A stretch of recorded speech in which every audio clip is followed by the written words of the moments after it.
Alhamdulillah wa kafa wa salatu wa salamu ala man la nabiyya ba'da. Nous entamons le commentaire du second point de ces 6 points de la biographie du messager d'Allah sallallahu alayhi wa sallam.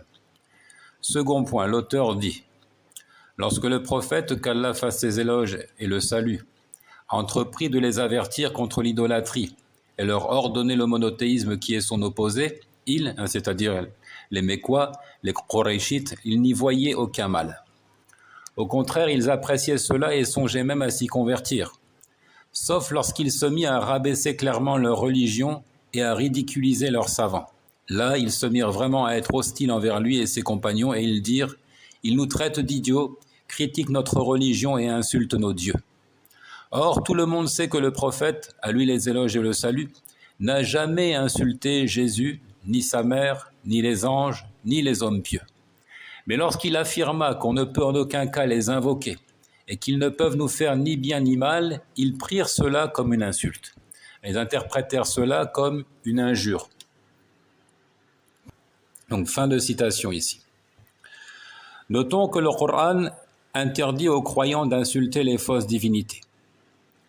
Allah Azza wa Jal dit dans ce sens, verset 108 de la sourate 6. وَلَا تَسُبُّوا الَّذِينَ يَدْعُونَ مِن دُونِ اللَّهِ فَيَسُبُّوا اللَّهَ عَدْوًا بِغَيْرِ عِلْمٍ. N'insultez pas ceux qu'ils invoquent en dehors d'Allah, car hostiles alors ils insulteraient Allah à leur tour sans rien en savoir. Et ils insulteraient Allah en retour par ignorance de leur part. La sagesse de cette interdiction est clairement mentionnée par le verset.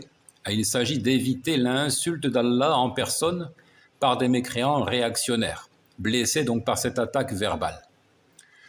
Ce verset est souvent avancé pour illustrer la règle juridique suivante: Dar'ul mafasid muqaddamun ala jalbil masalih. Refouler le mal est prioritaire à l'acquisition du bien.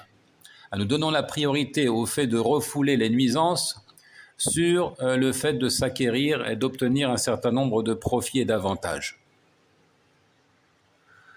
C'est dire donc qu'il y a un bien dans l'insulte des fausses divinités méprisables. Elles sont méprisables, elles méritent notre mépris. Il s'agit justement de désavouer ouvertement la mécréance. Mais le mal qu'elle risque d'engendrer, cette injure, cette insulte, est un mal plus considérable et donc elle doit être délaissée. On oserait imaginer un instant, on ne peut pas imaginer que le messager d'Allah, à lui les éloges et le salut, ait contrarié ce commandement divin. Lorsqu'on a questionné la mère des croyants, Aïcha, qu'Allah soit satisfait d'elle, sur l'attitude, le comportement du messager, elle a dit kana khuluquhu al-Qur'an. Son comportement était le Qur'an, c'est-à-dire il conformait son existence, ses gestes, ses paroles au commandement divin cité par la révélation. De plus, il est qualifié d'une moralité irréprochable, un khuluqun azim, comme Allah Azza wa Jal le dit dans le verset 4 de la sourate 68. Wa innaka la'ala khuluqin azim, et tu es moralement très noble. Et il a dit dans la narration rapportée par At-Tirmidhi, Ibn Hibban et d'autres: le croyant n'est pas quelqu'un qui dénigre sans cesse, qui maudit sans relâche et qui se montre pervers et grossier. Le croyant est caractérisé par sa pudeur et par sa politesse. Il n'est pas quelqu'un qui dénigre et qui maudit. Et il n'est pas grossier. Donc toutes ces données nous aident à comprendre le sens de ce que les idolâtres, al-mushrikoun, ressentirent comme une injure de la part du messager d'Allah sallallahu alayhi wa sallam. Il s'agit, comme le dit l'auteur, de réaffirmer la vraie nature de ces idoles qui ne peuvent ni profiter ni nuire. C'est cette description de leur Dieu qu'ils ont pris pour une insulte. Les versets allant dans ce sens, c'est-à-dire dans le sens de la démonstration que les idoles ne peuvent ni profiter ni nuire, sont innombrables. Citons à titre illustratif donc. Verset 3 de la sourate 25. Ils ont pris des divinités en dehors de lui, lesquelles ne créent rien et sont elles-mêmes créées. Elles ne sauraient se préserver d'un mal ni s'attirer un bien, et ne détiennent le pouvoir ni de la mort, ni de la vie, ni de la résurrection. Verset 14 de la sourate 35. Si vous leur adressez des prières, ils n'entendent pas vos prières. Et les entendraient-ils qui ne les exauceraient pas? Au jour de la résurrection, ils renieront votre idolâtrie. Nul ne saurait si bien te donner des nouvelles que celui qui est parfaitement informé. Versets 5 et 6 de la sourate 46. Est-il plus égaré que ceux qui, en dehors d'Allah, invoquent les divinités qui jamais ne leur répondront jusqu'au jour de la résurrection et qui sont totalement indifférentes à leurs invocations, et qui, lorsque les hommes seront rassemblés pour le jugement dernier, seront leurs ennemis et renieront l'adoration qu'ils leur vouaient? Versets 20 et 21 de la sourate 16. Ceux qu'ils invoquent en dehors d'Allah ne créent rien et sont eux-mêmes créés. Ils sont morts, non vivants, et ne savent point quand ils seront ressuscités. Donc ici la description de ces idoles dans 4 sourates différentes. À chaque fois on réaffirme le fait qu'elles n'entendent pas, elles ne peuvent pas créer, elles ne peuvent ni profiter ni nuire. Quand bien même elles entendraient les suppliques, elles ne sauraient y répondre. Quant à la mention explicite de l'idiotie du culte polythéiste, ce n'est pas une insulte, puisqu'elle est évoquée par le Coran en ces termes.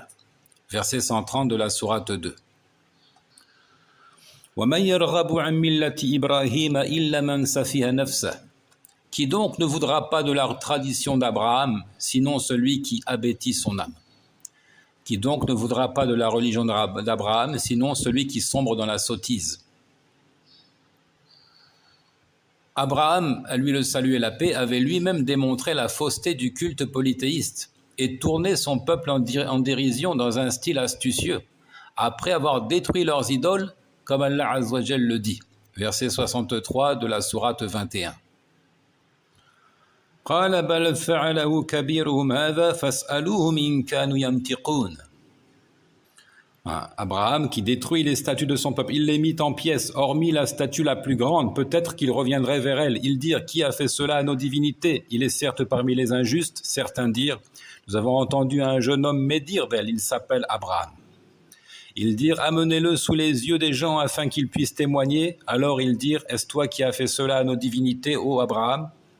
Il dit, c'est la plus grande d'entre elles que voici qui l'a fait. Demandez-leur donc si elles peuvent parler. Il a tourné en dérision le culte qu'il rendait aux idoles dans ce style astucieux. Il a tout détruit sauf la plus grande, a attaché la hache autour du cou de la plus grande statue. Est-ce toi qui as fait cela? Non, c'est la plus grande d'entre elles qui l'a fait. Interrogez-les donc si tant est qu'elles puissent vous répondre. Donc c'est cela qu'on entend ici par l'insulte. Ce n'est pas un langage vulgaire qui ne s'accorde pas avec la foi. Ce second point de la biographie du prophète est crucial et il traite du principe d'alliance et de désaveu. Al-wala'u wal-bara. L'alliance et le désaveu. L'auteur indique ici que l'inimitié des infidèles ne s'est manifestée qu'à l'instant où le prophète désavoua ouvertement leur religion, qu'il dit du mal de leur fausse divinité. C'est pour cela que les prédicateurs déviants au calcul politique se contentent de parler de généralités relatives au monothéisme, car le discours d'ordre général ne fâche personne. Ils parlent de la seigneurie d'Allah ou de son droit à l'adoration sans pour autant expliquer ce qu'il implique et sans critiquer ce qui se produit d'idolâtrie et d'hérésie auprès des tombes de prétendus saints. Et ce, afin de rassembler le plus grand nombre de suiveurs, le plus grand nombre d'électeurs. S'ils le faisaient, ils s'attireraient la haine des soufis, la haine des chiites qui divinisent les morts. Par conséquent, ils ne désavouent pas leurs agissements de façon explicite. C'est ainsi qu'agissent notamment les frères musulmans, ou encore la Jama'at Tabligh, qu'Allah les guide. Mais c'est aussi l'approche erronée de gens qui se réclament de l'école traditionnaliste, salafiste, et qui ont fait de l'étude du dogme une étude figée et sans âme, une étude purement théorique, sans lien avec le vécu quotidien et sans lien avec l'actualité brûlante de cette communauté martyre, entre guillemets. Comme nous le découvrons ici, leur méthodologie contrarie celle du messager d'Allah, et qui était pourtant la meilleure. Comme nous le voyons clairement à travers ces propos du cher Mohammed ibn Abdel Wahhab, leur méthodologie contrarie celle du messager d'Allah, alayhi salatu wassalam, et qui était pourtant la meilleure. Wa khayrul hadi hadi Muhammadin. Vois si tu dis aux soufis qui vénèrent les morts que l'idolâtrie shirk est chose blâmable et qu'il faut respecter l'unicité, tawhid. Il sera d'accord avec toi, car il ne sait pas ce que tu entends par ces deux vocables. Il ne se doute pas que tu puisses en donner une définition différente de celle qu'il a héritée de ses chers.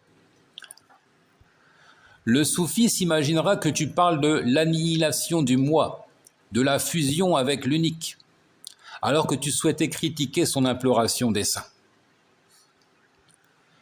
Si tu te contentes d'appeler à l'exemption du Seigneur, tanzih, et à la négation des défauts et des manquements, alors les acharites, les mu'tazilites seront tous d'accord. Mais si tu précises la confirmation des attributs divins dans leur sens propre et apparent, comme la main et le visage d'Allah, ils te désavoueront et te taxeront d'anthropomorphe, car ils ne conçoivent l'exemption qu'en passant par le rejet et la négation des attributs. Il faut donc être précis dans son discours. Le prophète sallallahu alayhi wa sallam ne s'est pas contenté d'un discours global et imprécis.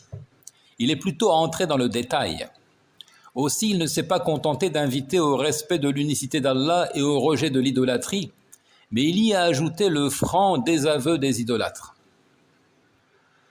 Durant cette période mécoise, caractérisée par le petit nombre de croyants et leur faiblesse, il n'a pas cherché à taire la mécréance des Qurayshites et la bêtise de leur culte.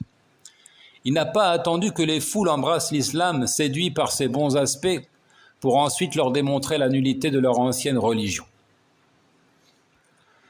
Il ne les a pas adulés et a clairement déclaré son rejet de ces cultes païens.